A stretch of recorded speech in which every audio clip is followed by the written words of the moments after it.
So today we're on Little Bear Lake and we're doing some snow depth and snow density measurements. You can see Dilshan over there taking snow depth measurements with the Magna probe. There he's waving. And I've been following him around and doing snow density measurements. These are the instruments we need for doing snow density. This tube on the left is just a snow tube. And then we also need a notebook to write down our numbers.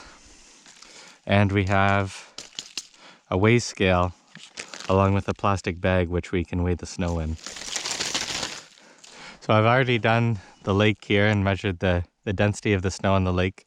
And we like to measure the density and the depth so we can calculate the water which is stored in the snow. As if all the snow was going to melt, how much water would that be?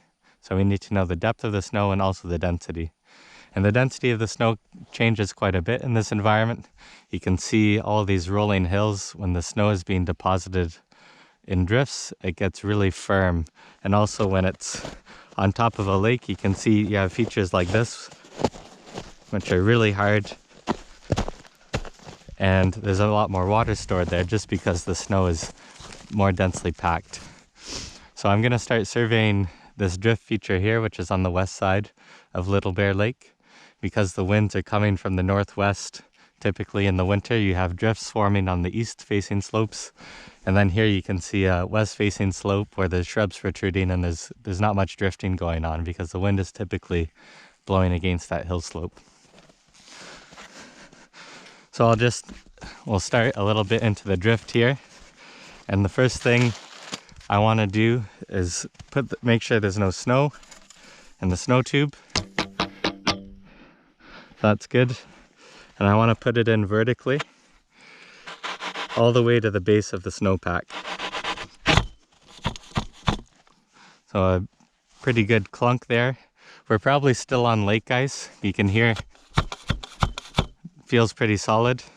So we're going to have to tilt the tube to the side in order to keep all the snow in the tube so we can weigh it. So we'll just dig a little hole with our foot.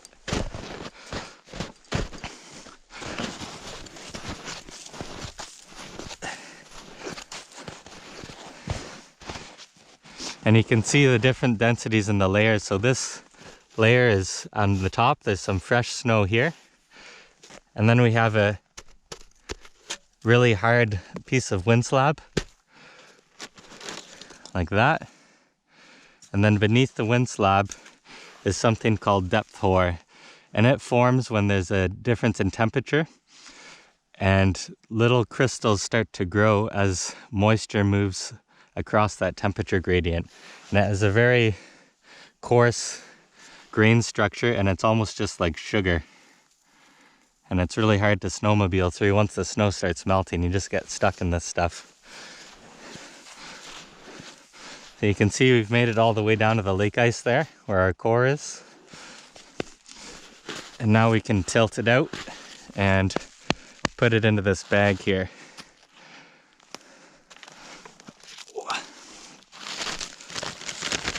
Get the bag ready. I'm going to put my hand under the core as I tilt it so no snow comes out. Alright. And I made a mental note of the depth was about 28 there when we did the initial push of the snow tube into the snowpack. So you need to know the depth. And now we'll measure the weight of the snow. It's a bit of a trick to this.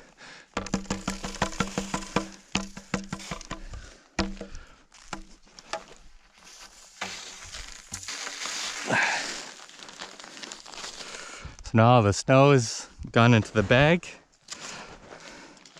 Just clean off our scale here and we can weigh it.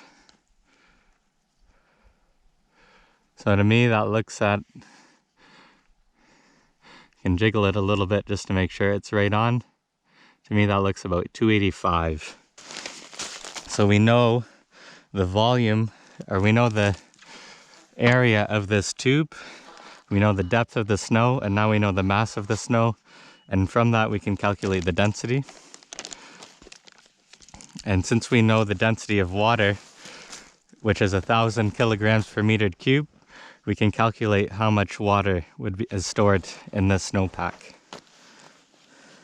So this was the drift, and it was 28 and 285.